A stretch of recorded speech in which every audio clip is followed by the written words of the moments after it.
Are you ready to alter your life? Because that's what's about to happen.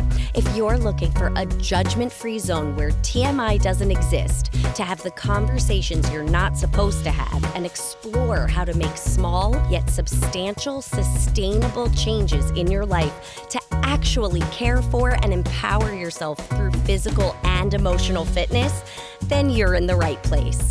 I'm your host, Alyssa Alter, MOMDON, the Amy Poehler of vaginas, author, speaker, coach, former Broadway performer, certified Pilates instructor, pelvic health expert, comedian, co-founder of postpartum.com, mom on the mend, and board certified doctor of nothing. I believe that if we put as much time, energy, and discipline on our insides as we do our outsides, we'll be unstoppable. Welcome back and welcome to season 2 of Alter Your Life, the podcast. Can you believe it? I am so excited.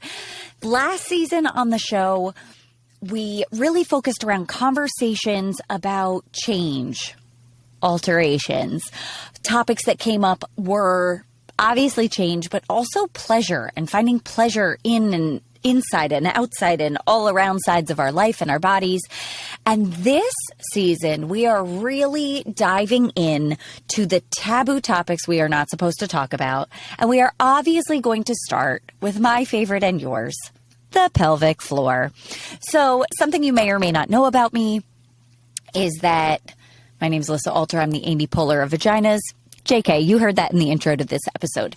No, something you may not know about me is that back in 2018, I founded my LLC, Pilates For Your Privates, and I created online courses and other resources for Pilates For Your Privates. I'm a certified Pilates instructor. I have been for a very long time. And as I learned more and more about my pelvic floor, I realized how much I didn't know about my pelvic floor and this integral, underutilized, sort of forgotten physical and energetic powerhouse in our bodies that had just been hiding between our legs. And when I learn something new and it feels huge, I can't not talk about it.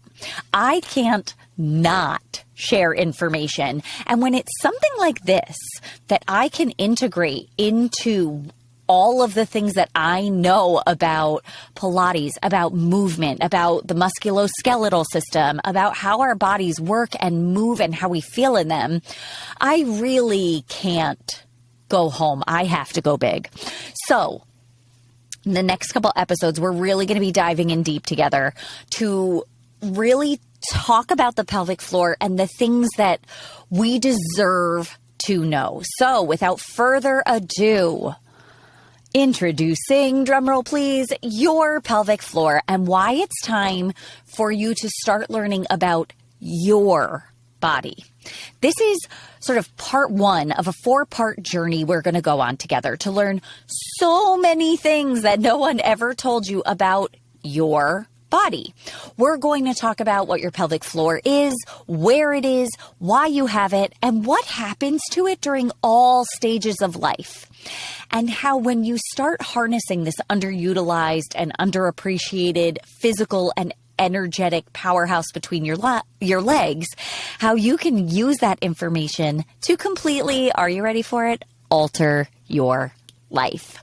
So before we dive in more, I also want to share with you that later this month, November 21st, in fact, I am launching a live cohort, if you will, of my online courses with Pilates For Your Privates.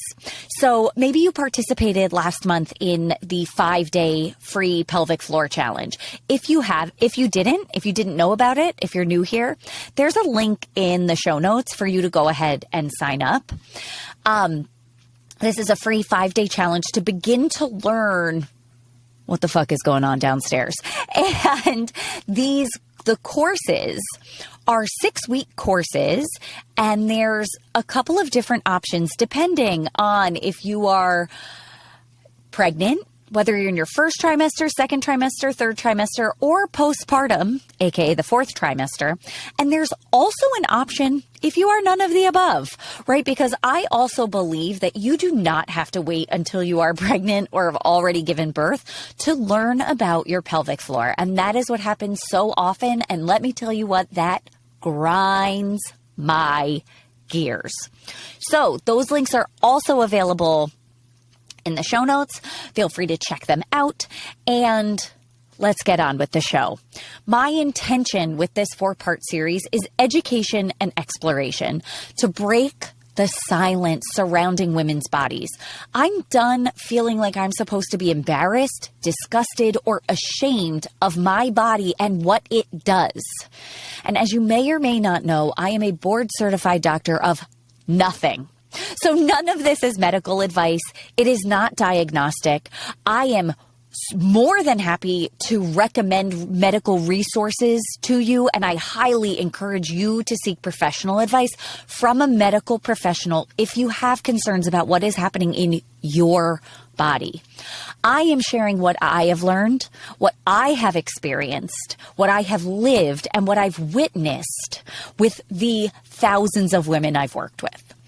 And I want to share a little bit with you about how I ended up being obsessed with the pelvis and the pelvic floor. Before Alter Your Life, before co-founding Postpartum, PST-PRTM, before writing my book Unstuck, From Understudy to the Study of Your Undercarriage, before this podcast and my podcast Myth of Motherhood, before Pilates For Your Privates, before I got divorced, remarried, had a baby, which tore me from my vagina all the way through to my rectum, I was a professional dancer and a Broadway performer. After one particularly demanding tour of Broadway's Guys and Dolls, which also coincided with my body sort of realizing that my marriage was over before my brain realized that my first marriage was over, I hurt my back.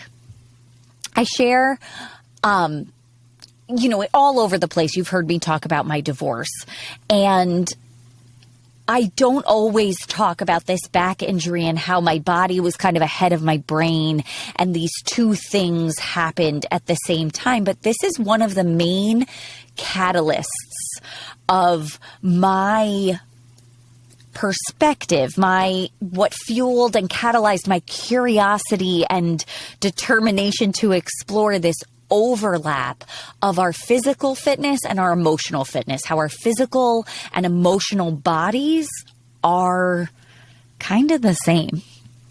So anyway, it was through physical therapy for my back injury that I learned that the muscular imbalances from the injury had thrown off my entire pelvis.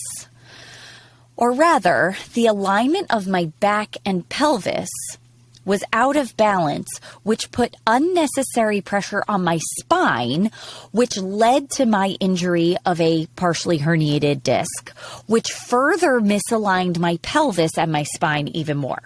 My physical therapist was actually in the process of transitioning to become a pelvic floor PT, a pelvic health specialist, physical therapy. And she explained to me how the pelvis and pelvic floor work together, and my brain exploded. I started studying everything I could. And the more I learned, the angrier I got. This is not the reaction I expected to have while diving into the anatomy and physiology of the pelvis and the pelvic floor, but I couldn't wrap my head around why. No one had taught me these things about my body. So many of us are never taught what or where our pelvic floor is until after giving birth. And what's doubly insane to me about this is that everyone has a pelvic floor. Not everyone gives birth. We all deserve to know and understand what the HE double hockey sticks is happening in our bodies. And yes, I do think men deserve to know this information also. Obviously, there are some anatomical differences, but a lot of what we're learning in this series is applicable to men. And honestly, I am presenting this information to you through a female lens, right? and with information appropriate to someone with female anatomy. And we should invite men to listen to this, because what would be bad about presenting information through the female lens and men figuring it out and how it applies to them for once? Because we do that all the time. Don't get me wrong. I am not the type of feminist who hates men. This isn't about man hating. I love men, and I think they need these conversations too. I just mean that socially, we've been taking man stuff and figuring out how we fit into it forever and what it means for us. So, like, maybe this one time they can do the same thing, right? Right. Also, if you are a man listening and have questions, ask them. Okay, back to me. Once I knew the power that I held within my body by integrating my pelvic floor into all of my movements, my entire life on and off of the Pilates mat, the yoga mat, all the mats changed. I felt stronger and more flexible than ever in my workouts and in my relationships. I started building stability instead of rigidity. I suddenly found myself craving and creating boundaries around my energy and within my relationships. I reached a level of ownership over my body I had previously not known. And I became so passionate about sharing this work that I founded my company, Pilates For Your Privates, and started teaching people about the power of the pelvic floor. When I launched, I was shocked to see that the majority of the people who came to me weren't mothers, right? They were single women, and coupled women without kids who were experiencing pelvic pain and dysfunction for a variety of other reasons. Moms aren't the only ones who have a pelvic floor, and we're not the only ones with questions and concerns. Over 75% of all women experience painful sex. Over 33% of women, all women, experience urinary incontinence. Urinary incontinence. And 100% of women deserve to feel safe, knowledgeable, and at home in their body. And I say this to double down on the fact that you are not alone. What I hope to make clear is that this information is not just for pregnant or postpartum bodies. I think we all benefit from this information because it applies directly to our incredible, powerful female bodies. It shouldn't be reserved for people after they give birth because, one, again, not everyone gives birth. And two, if you do, it's too late. We all need to know this information like yesterday or the day before that. And part of my fury around the lack of usable and relatable information about the pelvic floor is also because I ended up with a traumatic birth injury and I had all the information going in.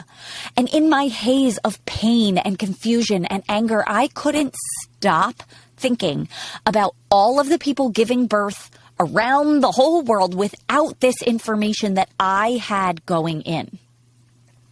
I had a 4th degree tear, which is when literally everything tears from your vagina through and up into your rectum. It was terrifying and painful, and I knew what to do. I knew where and how to start rehabilitating and reconnecting to my breath and my body before my 6-week appointment. I knew how to do this while I was still in the hospital. And still, I struggled. I struggled physically and even more so emotionally, which I talk about any chance I get. It's in my book Unstuck. It's on the podcast Myth of Motherhood. It's in everything that I do. And it guided me toward co-founding postpartum.com. I had a conversation with my OBGYN after the fact. And let me tell you, she's incredible. And she did a brilliant job with my repair. And she said that because I was consumed with feelings of failure. How could I go back to Pilates For Your Privates and how dare I tell people I know what the hell I'm talking about when I failed at childbirth? I had helped so many women avoid tearing or avoid, extra interventions through connecting with their body and connecting with their pelvic floor and knowing how to push properly and rehabilitate and all of these things. And then I fucked it up. And so I had a conversation with her about sort of like what happened and what it was like, and kind of like, did I do this? Like, what did I do wrong? And the answer was, I didn't do anything wrong. This was a result of a whole slew of things, including the position of my baby, the size of his head, what got stuck where, so many different things. And what she said to me was that because my muscle tissue was so healthy and strong, that the repair was easy. It was as if my body wanted to come back together. And she said that the reason that I had the successful healing that I have is because my muscles were strong and healthy going in. And she said this, and I will never forget it. She was like, while I don't think this should happen to anyone, you were sort of the best person for this to happen to. And I couldn't tell if I was insulted or honored, but really I understood what she was saying, that because of the work I did, I recovered. Because of the work that I did, I can go on to live a full life. I don't have a colostomy bag. I don't have a fistula. I don't have additional complications. I don't need to wear a diaper right now. That is the reality for a lot of people after having the birth injury that I had. And continuing to have long-term chronic issues with painful sex, with incontinence, with all sorts of things that are a common experience after having a baby, fourth degree tear or not. And I share this with you.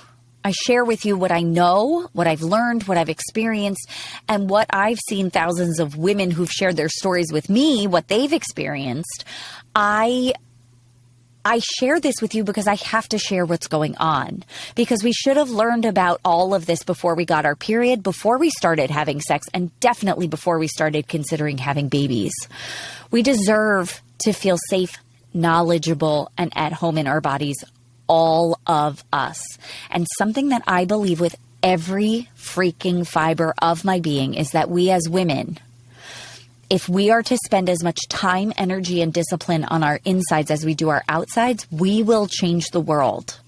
I also believe that alignment is everything. And when your pelvis, that bony structure at the base of your spine, is aligned with gravity, the rest of your spine and body, the bones, the pieces, they fall into place. And when your vagina is aligned with gravity, your whole life aligns with the universe. So here we go. Get ready to meet your pelvic floor. Again, I have to say this for you and for me. I am a doctor of nothing. So none of this is a replacement for or intended to be medical advice. We are learning and exploring and forming questions which can then be taken to your provider. Your pelvic floor is a hammock of muscles at the base of your pelvis. These muscles house your external digestive and reproductive organs and support your internal digestive and reproductive organs. They actually support all of the organs inside your trunk. Without the pelvic floor supporting the weight of literally everything, all of it would fall out of the bottom. Gross and true. This hammock of muscle is made up of voluntary skeletal muscles. Those are the same type of muscles that your abs are, your quadriceps, your biceps, your triceps. This means that you can control them with your brain on purpose, and they move your bones around. Involuntary smooth muscles are controlled, like they say in the name, involuntarily, which is great because you don't have to think about telling your heart to beat, blood vessels to move the blood around, or your eyes to blink enough to keep your eyeballs healthy.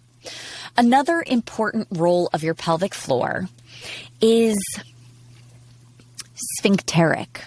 Yep, that's a real word, and it means of, relating to, or being a sphincter. You're shocking, right? Okay, so your anal and your urethral sphincters are rings of muscle that engage to hold in excrement when needed and release to excrete when appropriate. This response is closely related to your autonomic nervous system, which we'll dive into a little bit later on, okay?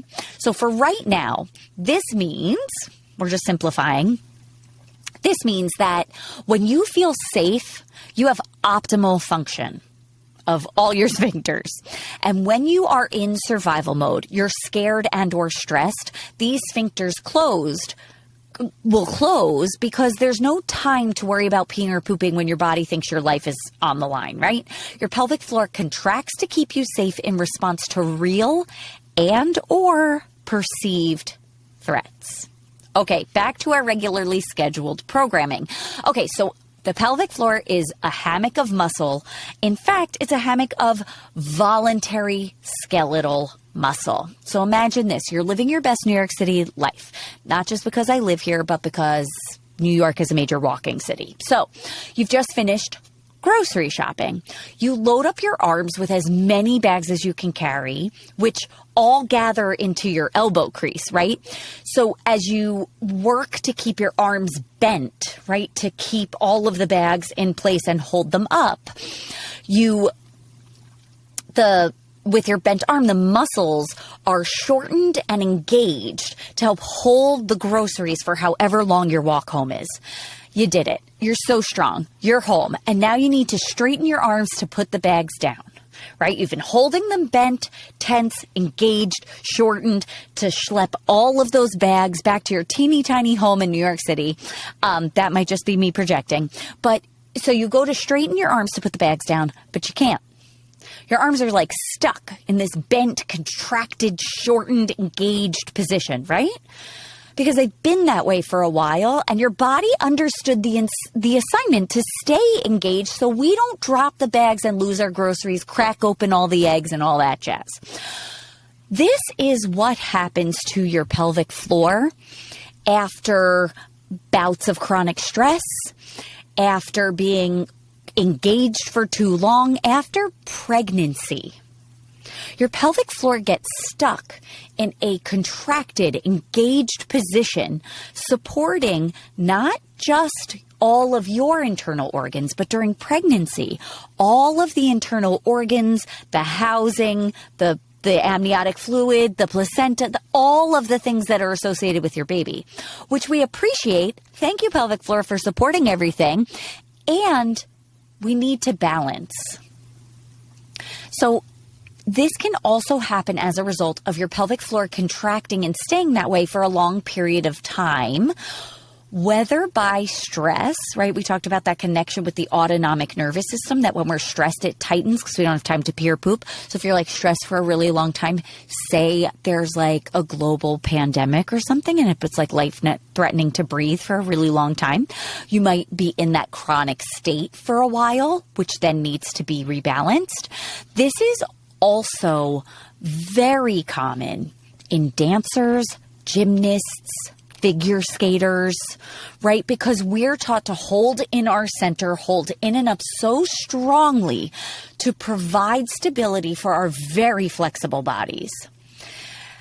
Also common if you are a woman, because we internalize a lot of messaging about flat stomachs, right? And holding in our stomachs and clenching our butts to make our body look smaller, flattering, pleasing to others, like we talked about in last season's episode with Megan Fitzgerald. Check it out, right? So we hold all that in to be a valuable woman, and we hold ourselves in and up so much that when we want to release, when we need to release to balance that out, we don't know how. Healthy muscles can both fully contract and fully release. I'm going to say this again. Healthy, optimally functioning muscles can both fully contract, supporting all of your vital organs and maybe another human if you're pregnant, and fully release, allowing you to go to the bathroom, have pain-free sex, and perhaps give birth. Now, you might be asking yourself, aren't we all walking around with pelvic floor tension, whether or not we're pregnant? Most likely, but not definitely. And that's what you and I are going to explore.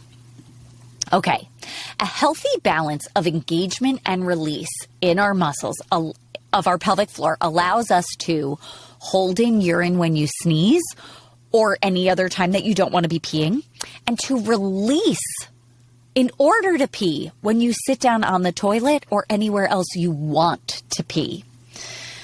Hold in a fart when you need to and let her rip when you're ready. Support your core body in coordination with your diaphragm, transverse abdominals, and multifidi. Those are the muscles of that make up your core. Everyone says core, or in Pilates, powerhouse. So the pelvic floor is an important part of that. Okay, a healthy balance of engagement and release allows you to support a baby and then let a baby out for a vaginal delivery. Have pleasurable, pain-free sex and penetration. Orgasm.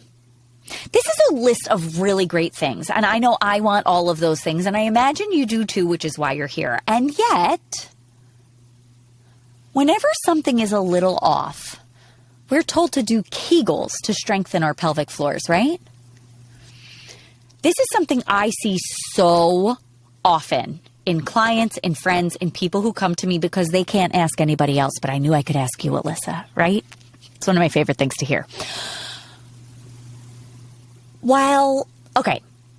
During pregnancy and postpartum, the load of pregnancy overworks the muscles of the pelvic floor, right? I also, like we've talked about, I see this in a large number of not pregnant or postpartum people too, who for other reasons are experiencing overactive, tight pelvic floors, whether it's from chronic stress, whether it's from recurrent vaginal infections or UTIs or STIs or a previous trauma, or they're a dancer or a gymnast, right? There's lots of reasons, okay, where we have overactive, tight pelvic floors. And in any of these scenarios, that overactive, tight situation needs to be balanced, right? We need to balance out the engagement and the shortening with release and lengthening. Okay, so I am someone who for most of my life was like white knuckling my way to perfection. And I was especially doing that at that time that I hurt my back. I was so engaged that I had no release. I was completely imbalanced. And this type of chronic imbalance is what leads to injury. And that's what happened with my back and my relationship and really my entire life. So, and as I said, like, this is where I live. I love this intersection of the physical and emotional health, fitness, strength, balance, right? Our insides mirror what our outsides are doing, and our outsides mirror our insides. They are distinct, yet they are the same. I'm not saying, no, I kind of am saying that I don't agree with Descartes. I don't think there's a mind-body divide. I think they are speaking different languages, different dialects maybe, and we simply need to learn how to translate. But before we can become translators, we need to become fluent in our native language first. Right? Like, I majored in Spanish in college, and one of the reasons I was able to be successful was I was a fluent English speaker, so I could relate the similarities and the differences between how we speak, write, use the English language as compared to the Spanish language. Does this make sense? So we can use that same type of fluency and discovery and learning a different language in terms of how our body is relating to our body, to our life, to our emotions, all of that. Okay, great. So this is how I want you to think about your body. It's like learning a new language or a new dialogue. Okay? And so the first thing we need to do in order to be able to translate or learn another language is know the language that we are speaking. Okay? Does this make sense? I think it does. I just hope I'm articulating it well. It makes perfect sense in my head, but is that translating? Okay.